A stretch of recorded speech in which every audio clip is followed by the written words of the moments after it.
düzeltsene onu. Sabah uyandık, hazırlandık ve kombinimizi giydikten sonra gel buraya. Ben bir anneanneme yemek götüreyim. Kedilere de mama verelim. Kedilere de mama ver. Al poşetini, al. Tut. Tut. Heh, hadi gidelim, gel kedilere gidelim, gel.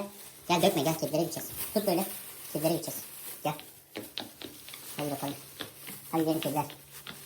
Kediler hadi gel. Bir fotoğraf alabilir miyim kardeşim? Gel. Ben çıkıyorum.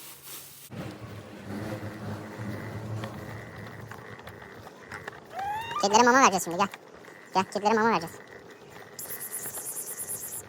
Neredeymiş bu kediler? Bak burada varmış, bak. Bak burada varmış, bak. Gördün mü? Gördün mü? Kedilere mama verdik. Kedilere mama verdik değil mi? Hayır. Gördün mü kedileri? Bak. Bak kedileri.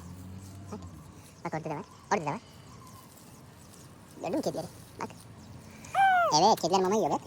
Bak. Bıkka bak. Dur gitme, yesinler onlar. Hadi gel, ekmek almaya gideceğiz. Hadi gel, ekmek almaya gidelim. Bebişler. Bebişler gördün mü?